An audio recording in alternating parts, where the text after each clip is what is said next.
Hey everyone, just a quick message from me. Unfortunately, we had a lot of technical issues over the past 2 weeks, and this one isn't free of technical issues either. Unfortunately, about the last 5-10 minutes, we lose audio in the podcast. But it's not a very long one. But yeah, please enjoy, and hope to see you next week as well. Thanks.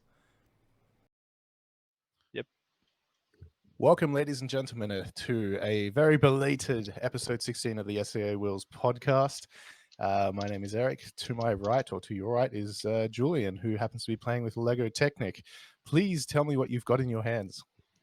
Well, I usually like to play with myself, but I found this kit online. And no, actually, no, we just bought this. It's the Lego Bugatti, so it's the biggest Lego set, right? That you can get. Yeah. It's very pretty freaking cool.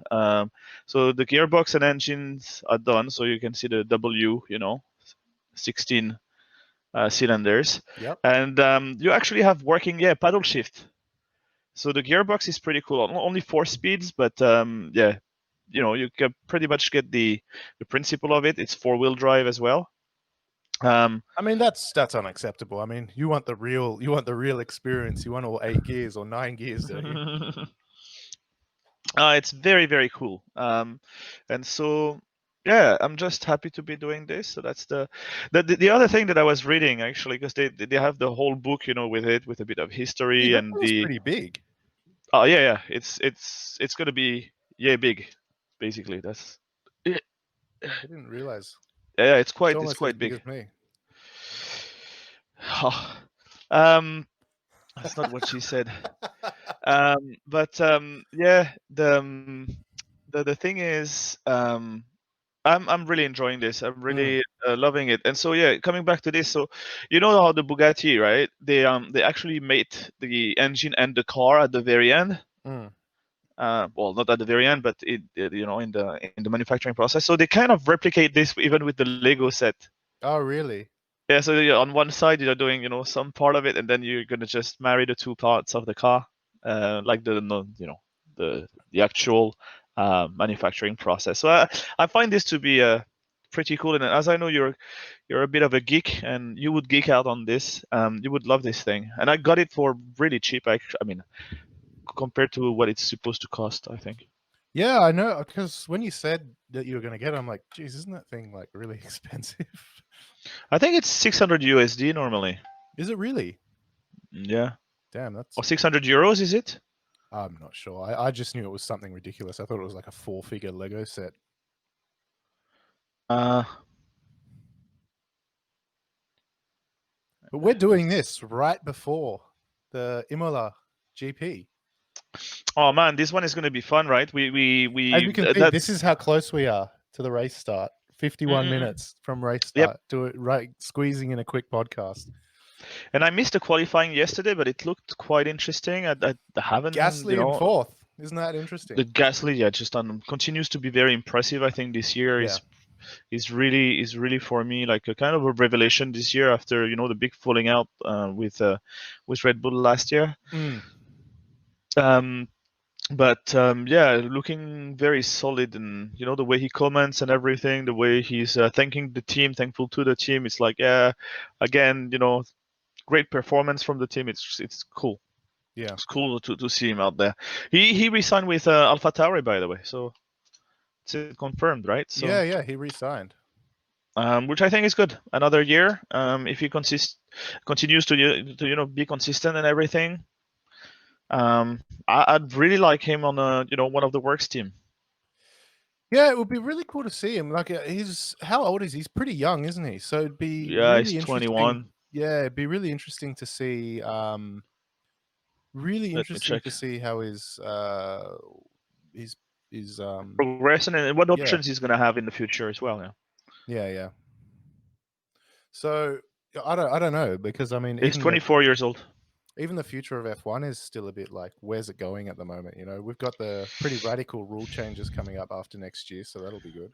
Yeah, I mean, yeah, a lot of things are going to change in 2022, which I hope is going to kind of reshuffle the cards a little bit so that we don't always see the same ones, at the very front all the time. Yeah. But what worries me is really the future of F1, in the sense that, is it really relevant, the engine formula that we have? Because essentially in Relevant to what 2022 it's though? really to the real world. Okay. I think the relevance is going to be more. I mean, okay, hybrid system. But the thing is, they're making it very complicated, and that's how Mercedes was able to, really like, um, find their way around the rule book to actually, develop that fantastic car that they have. But the thing is, it's overly complicated, and it's not really what we need in the real world.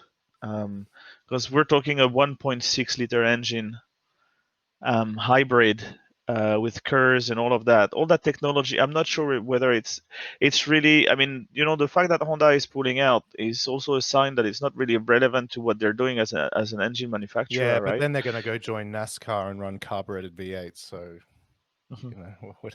what do you want? Yeah, there's no real. I also have a bit of a problem to understand what their strategy is here. I mean, it they insisted it's not about the money. They said it's part of our strategy, and as you said, they're joining NASCAR, which is, I love NASCAR. I think it's great. It's great Mm. racing. It's a great spectacle as well. But the technology is kind of, yeah, dated, It's to say intentionally the least, dated. right? But It's intentionally, but that's there's what makes it no great as well. yeah, there's like no driver aids, and like the aero seems simple, but it is more complicated than people make it out to be, Mm, in the way that they rely on high and low pressure changes to deploy the little flaps, hmm to stop them from spinning and things like that. I mean, there is some complicated engineering in there. So, it's it is kind of like a spec sport. But at the same time, it's very much there is technology in there, mm. and there is ways to bend the rules a little bit, and it keeps it interesting. Well, for me, one of my favorite racing to watch as well is the V8 Supercar, the Australian V8 Supercars. It's okay. I understand there's not that many brands on the grid, so it's not excited from that point of view. Yeah, But the racing is just it's great to watch. it is. Like, It's and I know a contact sport. you have a problem with. I mean, you don't have a problem with it, but you've never been a big fan of it. I think. But for me, yeah, if there's a race on, and I happen to stumble upon it, I will watch it, yeah, from beginning to end, especially It's Bathurst. it's kind of like, I guess, as an Australian, it is kind of like NRL. I never followed it enough to give a shit about the scores, or who the Yeah, I see. players are, and it's a bit like that with V8 Supercars. I kind of grew up with hmm it and found it a bit crass, and not that it is, because the drivers in there, like, I mean, there is drivers their within V8 supercars that have actually tested for F1 teams, that have Yeah, it's regularly drive in great GT3. talent, great They talent in run there. at the Bathurst 12 hour, which is predominantly a GT3 race, which is, uh, to me, that's the better race. But yeah, I mean, like I said, it's a bit like, it's something that's ingrained in the culture in Australia. And when I started getting interested in cars, I was more interested in Europeans stuff. hmm Um, and it was really Porsche and Mercedes that really captured me at a young age. So I was seeing what they were doing. So in endurance racing, and of course F1. My dad's a big F1 fan as well. So that's more Oh, where I didn't know that. I yeah, didn't know he yeah. was I a mean, fan. through the 90s, he was like staying up for races. He's not so much doing it anymore. He's more of a highlights guy these days, but he does love his F1. Mm. Yeah, So yeah. No, I can understand. that's sort of I guess, the motorsport upbringing, and that's kind of like, I don't hate V8 supercars at all, because again, I know the caliber of drivers in there are really top class. It's just more of a, I didn't follow it strongly enough to ever really. Yeah, I Yeah. guess that's what I was. That's what I meant. Like yeah. But for the racing is fantastic. I mean, it's so close, and you never know who's gonna come. I mean, who's gonna be Yeah, yeah. first, right, in those races. It's really aggressive racing too. Well, not aggressive, but you see a lot of It's a contact sport, as you were saying, it is, and yeah, I yeah. quite like that. It's a I bit like quite appreciate it. GTCC and that stuff. But yeah. But Anyway, what happened last week? We're in Portimao. what happened last week? Again, just a 90-second win of Hamilton. it's just this is where you see the difference with Bottas. Bottas at the end of the race was like, I'm not too sure what happened. But basically, when you see how Hamilton was able to, keep his tires going, Yeah. that was fun. The start of the race, of course, was excellent with Sainz getting first place. I love that. Raikkonen making like 10th place, like every corner he was overtaking someone. It was Yeah, just yeah, yeah. fantastic because the track was a bit greasy. It was a bit of rain, well, drizzle really, that got the track, just that inefficient, and then the tires were hard to get into the temperature, both Yeah. because of the surface and the ambient air temperature. So that's where a lot of people struggle. It was just like kind of dancing on ice. But again, Bottas, yeah, for me, excellent driver, of course, but yeah, I think he's not going to catch a break. He's not going to be able to be world champion as long as Hamilton is in the game, right? Yeah. I mean, but the other thing about the other thing about Hamilton getting his 90-second win, everyone's like, "Oh my god, Hamilton swoon," and I'm just like, I don't really care. He's never been a driver. I mean, I've expressed it many times. He's never been a driver I've truly felt strongly for. I know his skill, but I mean, I suppose that says a lot about my interest in the sport goes beyond the cars as well. And if it really, sorry, beyond the drive, yeah, beyond the cars, because I mean, when you look at somebody like Hamilton, he's clearly like just one of the world's most dominant drivers in the sport ever. He is, not Yeah, he is, yeah. and but like it's just early on he rubbed me the wrong way, and it just was like ever since then. I'm not a big fan of the persona. Again, like the way he. Well, I guess he. Yeah, I'm not a big fan of the persona. Yeah, But the driver is just extraordinary. I mean, he's the best driver in the world. yeah, No matter what metrics you want to do to try and measure, it's not about this. It's the guy is just really, really good. So I agree with Norris, Lando Norris, saying that at the end of the day, Hamilton has to win. He's got the best car on the grid. So the worst he can do is arrive second. yeah. Um, so, and he actually apologized for this comment himself, but that's what sort of what he was saying. But yeah, just the consistency, and again, it was exemplified during Portimao, Hmm. where you could the way he managed his tires compared to Bottas, because Yeah, he ended the race 25 seconds in front of him. yeah, which is huge. It's just it's unbelievable. So the talent is not only on doing one quick lap; it's the consistency But that you have throughout you the know what it race. is like. We sit there and say this, but Vettel was doing the same thing at Red Bull. Like, I mean, you remember Malaysia? Yeah, He was like what 45 seconds ahead of everyone. Like, yeah.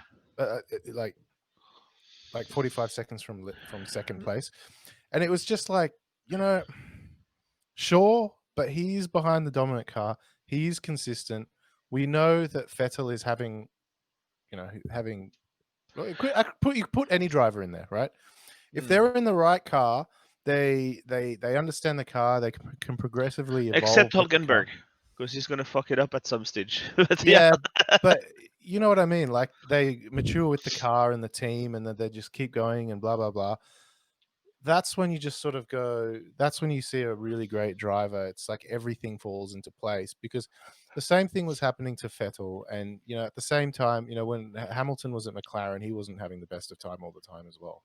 You know, so well, yeah, but he was still delivering consistently and still, showing impressive performance, speed, and consistency. yeah, and I mean that's also the same thing you can see now with Gasly as well. He's something switched in his brain, and he's now delivering, and he's sitting Yeah, I fourth on think the those grid. drivers, there are some drivers on the grid that are going to be, potential world champions. Gasly is funny because I never thought that, but this year he's just, yeah, really like keeps consistently being on my radar as a fan of F1, right? In the past, I never thought twice about him. I thought, okay, he's going to have a career in F1, maybe a few years, and then he's going to go to another class, and there's that kind of driver.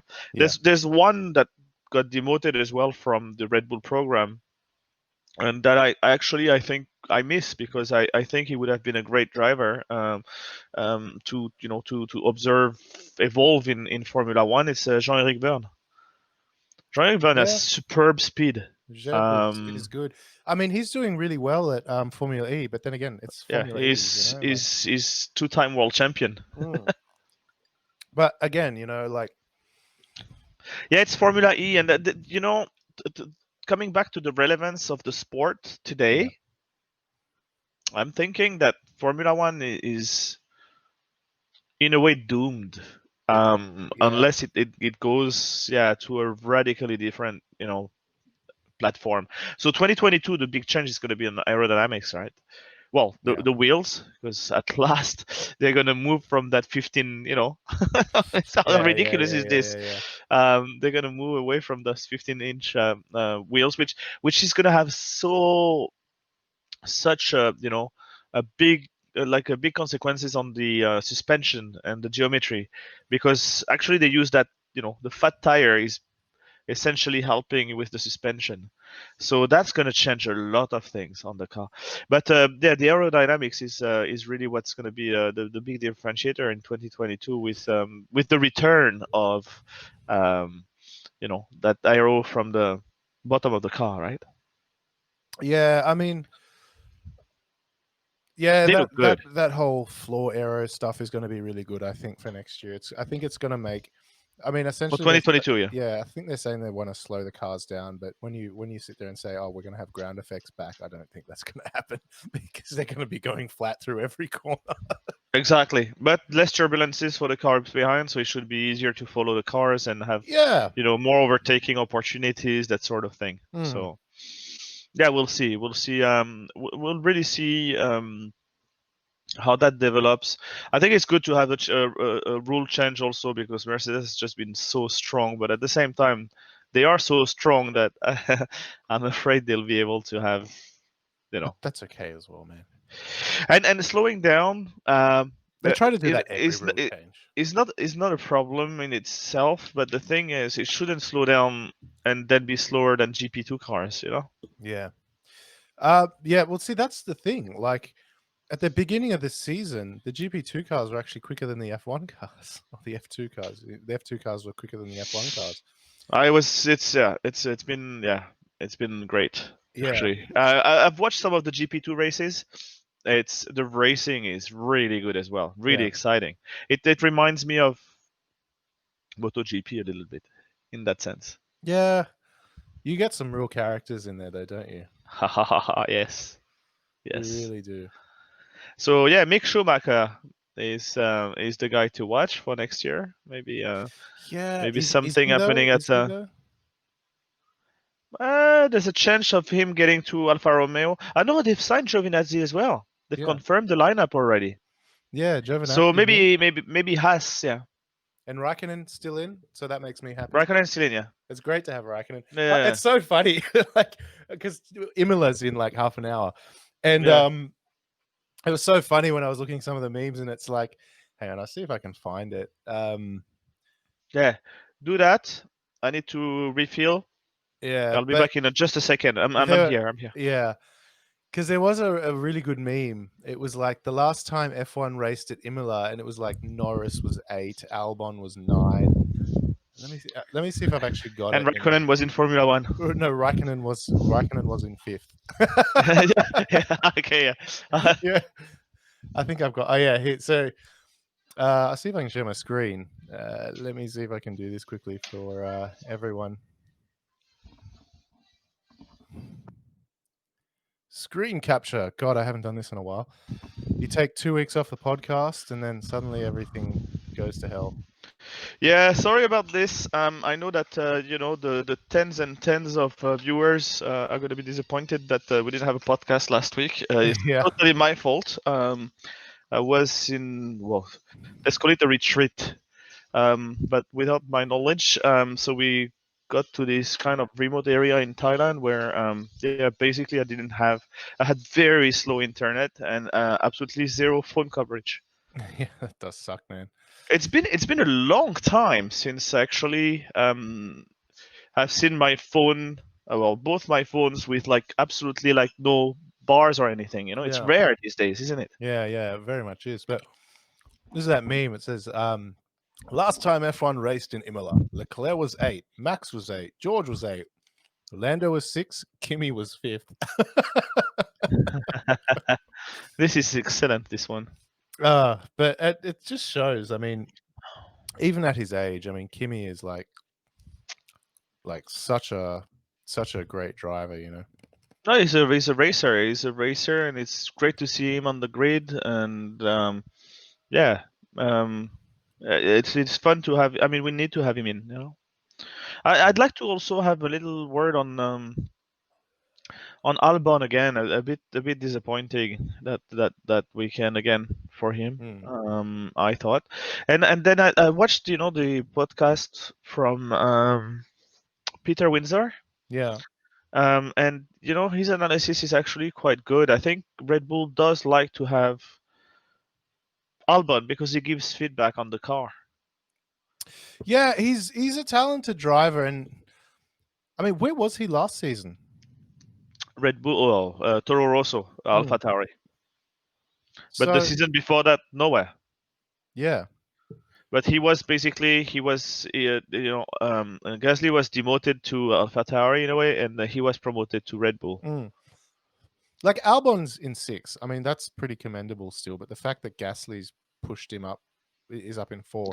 Yeah, that's the thing. That's the real problem. But apparently the car is very hard to drive. And so the comment that was interesting from Peter Windsor was that, Alex Albon gives feedback on the car for the Yeah, development of the car because the car is apparently very hard to drive. yeah. At the beginning of the season, they couldn't keep it straight.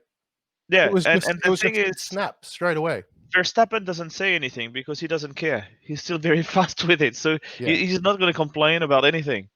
He's just like he deals with it and he can make it perform better than what it should.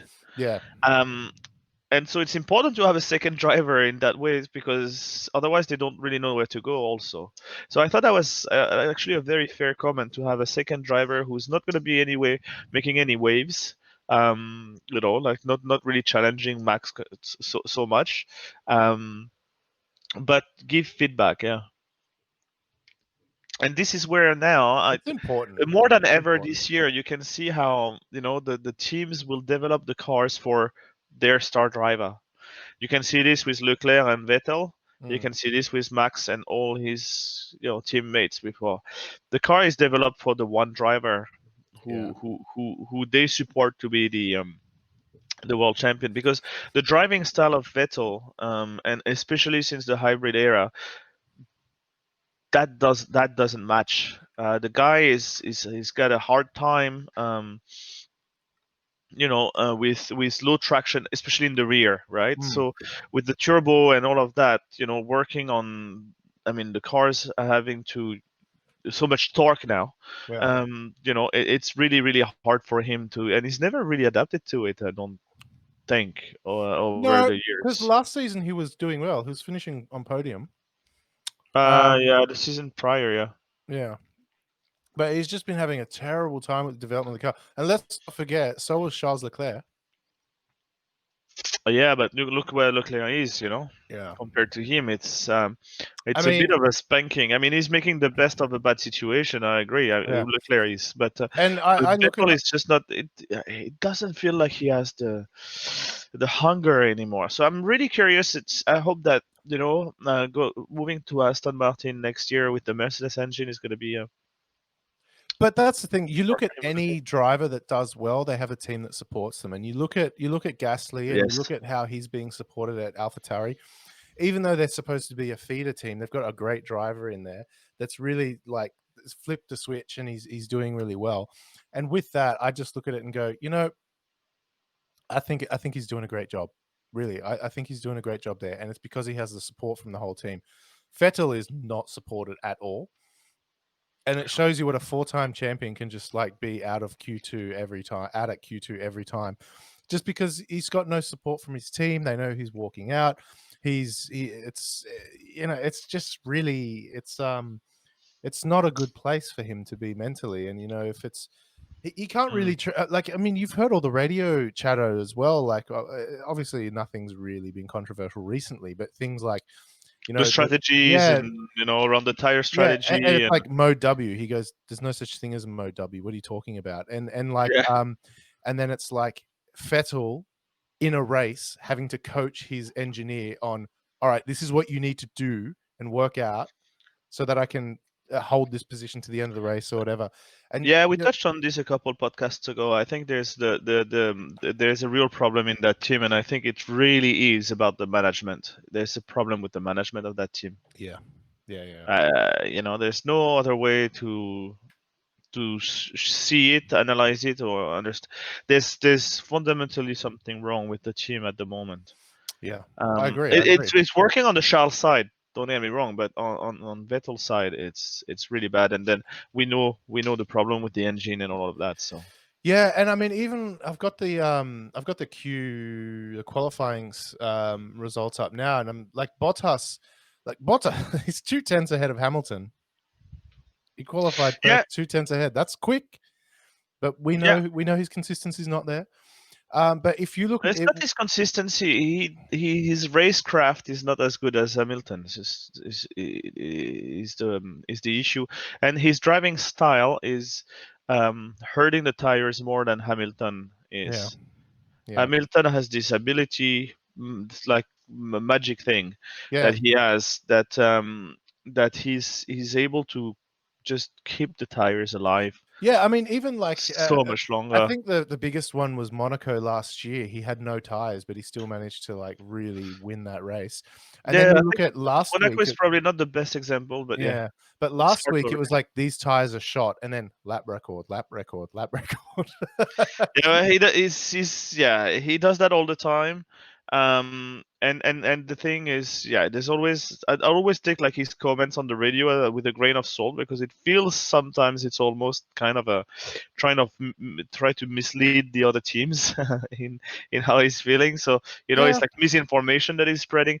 But at the same time, last week in Portimao, it seemed like the tires were graining a lot. yeah, So you everyone's get that tires. graining, and then Yeah, so it feels like the performance is not there, and then all of a sudden it comes back. yeah, exactly. But just one comment also about the rain. It's gonna rain. It's raining. It's raining, and it's never there.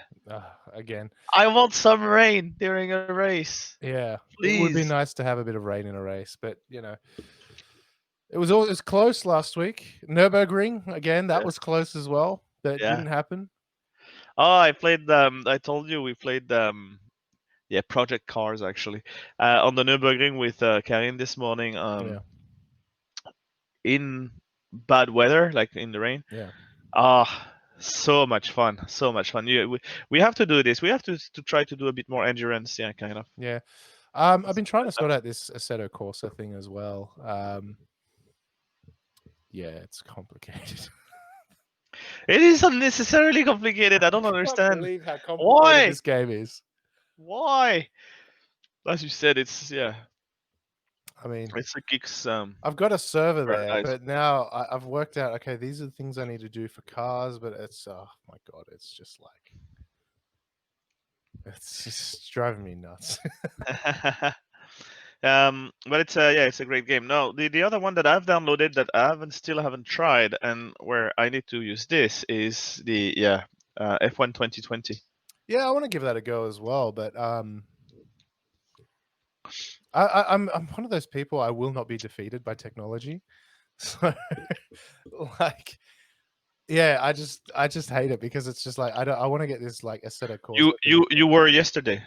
This podcast was meant to go out yesterday. I was totally defeated by the tech. Like You were so pissed off. It was unbelievable. I was ready to break shit, honestly. Yeah, exactly. That's what I told you. Like it's like my review of the Tab 6 from Yeah, Samsung. Where after 3 weeks I just destroyed the thing, because I get pissed off like you did. yeah, it was fucked. That is But, yeah. just Anyway, man, like it was. I don't want to talk about it anymore. I tried to go to a single. Like a single PC setup because I'm trying to work out like when we travel back and forth with each other that we can get one thing going, and I think we can. But if it's only us two, if we need to dial in a guest, I need to run other fucking computers. It's just yeah, just Yeah, we haven't had actually. I think I received a message on. Did we receive a message on Discord? I think she's watching. I'll try to get her in.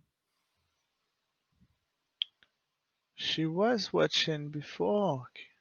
See if we can get her in. Did we receive a message? I don't know. I'm not that oh, it's not that complicated either. I'll see if I can get it working because now that I'm on a 2 PC thing, it just pisses me off because now that She's playing Rust. Oh, is she? Yeah, she's playing Rust. I was like, I'm thinking like now that if I want to do the podcast, like when I travel with you, like when I travel to you, it's just like I've got to bring 2 computers. I'll travel to you first, man. Yeah, okay. As soon as this is over, that whole confinement thing, I will come. You just let me know. I'll just bring this, yeah. I'll bring my headset. Don't even need that. I've got my audio interface. I'll get another microphone. All right. So we do it around the table. We'll do something fun. Yeah. When we meet up. And then yeah, here we'll do. In Thailand, I think we'll do the real thing. I'm about to sell my Mazda. Oh, really? It's happening. Yeah, I'm looking around a little bit. Yeah. I'm about to sell my Mazda, and I think I'm gonna kind of give away, not give away, but exchange my 5 Series. I think I'm gonna go for a 3 Series, E30. 2 That's doors. a good choice. It's a good choice. I think I'm gonna do this, and then yeah, then I'm gonna start. I'm probably gonna go ahead and buy that Honda Civic AG6. Yeah, you know what I was thinking as well. I was gonna ask you. She's gonna join in a second. Oh yeah. That means she's changing just for you guys. I was thinking. I was discussing, with Racia as well. If you would be interested, should I buy one of those old Mercedes and we join that one make Mercedes racing championship here? Or should we just stick to the Honda? No, sure. I can't buy the EGs here. And to this I answer, why not both? Yeah, exactly. So what's the one makes tell me more? Color me interested. So they only race classic Mercedes. So super old up to I think the W124 I think it is. That 190 you like? I love that car too. No, the generation after. Or is it W111? Is that the one? But you can get them for like, $3,500 USD, something like that. And yeah. I'm going to inquire with them on the Facebook page and just say, look, I know it's COVID and you guys haven't been running in anything. Manual? But, yeah, manual. But I was just going to say, look, could you give me some more information about the series? Is there any teams or any drivers selling their cars? Maybe I can pick it up and we can do a deal and they can let me know what race shop. All right, man. The car's ready. I just need someone to maintain it.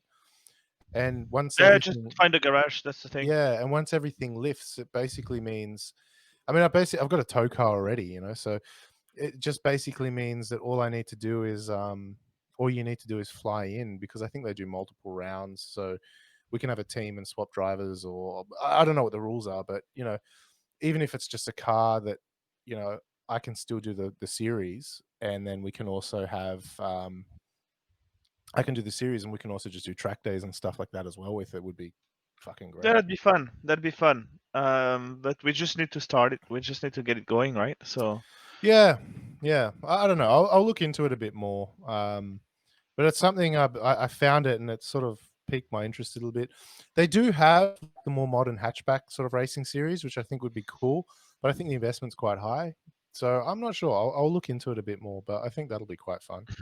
The thing is, with an older car, like you have to fix it every so often. So Yeah, but that's the point. If there's a car ready, I could just go, yeah, and the price is reasonable, and I just go, yeah, leave it at the shop. what kind of engine what's the rules? I don't know. I think they're running the 4-cylinder engines, so we're not talking like crazy. But I mean, you can run aero on the cars and suspension brakes and stuff. I think GT Radial they're called sponsor the Hmm. series for the tires, so Okay. it's a spec tire.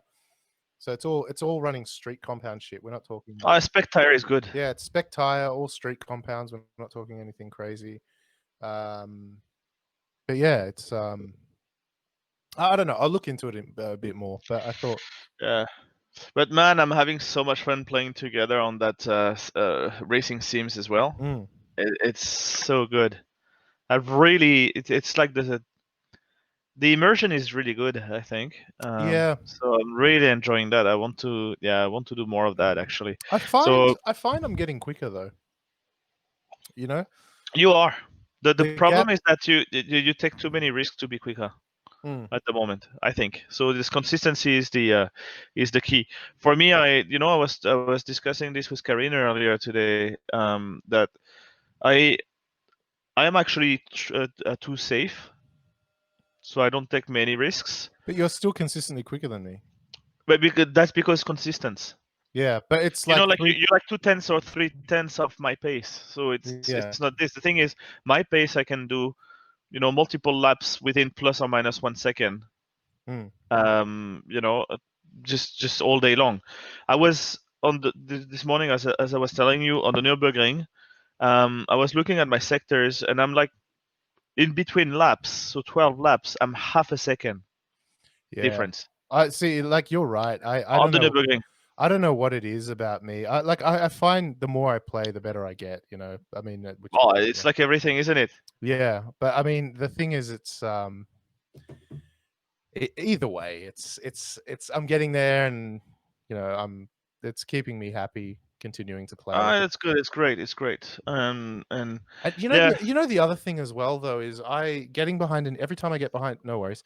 Every time I get behind the wheel of a new car, um, every time I get behind the wheel of a new car, it's not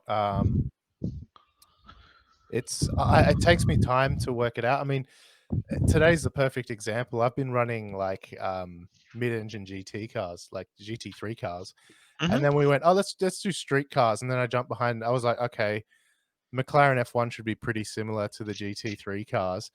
And I'm like, oh my god, the braking distances are different. I can't fucking full throttle it anywhere. Like I'm just like all over the place. But Now, by the I end mean, of that it, at car. least on lap times, I was like you said, I'm what 2/10 from you on the last one. So Yeah. at So least that car fastest lap wise. So yeah, that car sounded particularly hard to drive. I don't have it because I don't have the pack, I think, that yeah, you run.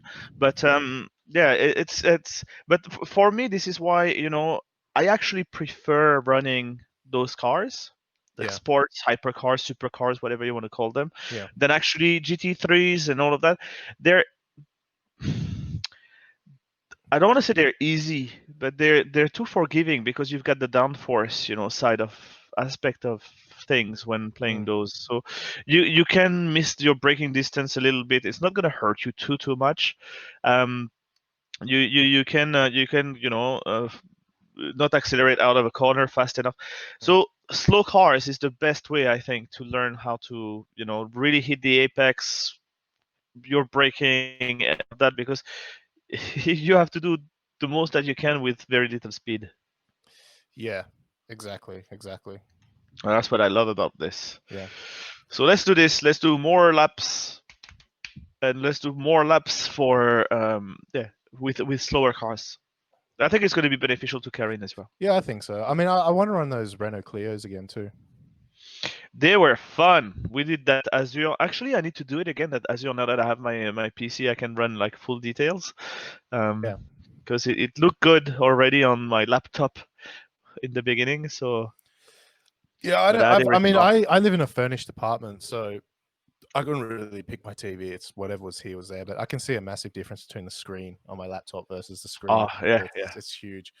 I yeah. wouldn't say the frame rate is a problem. It's just like ugh, the refresh rate, it's a problem. The refresh rate for car games is okay at 60 hertz. You're still fine. Yeah. We're not talking like really high precision there, but yeah, I guess I need to change my TV. I'm actually really looking maybe to get into that G90, the Yeah. Samsung. Yeah, I guess I need to change.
Are you playing Rust? I think I fucked up. Sorry.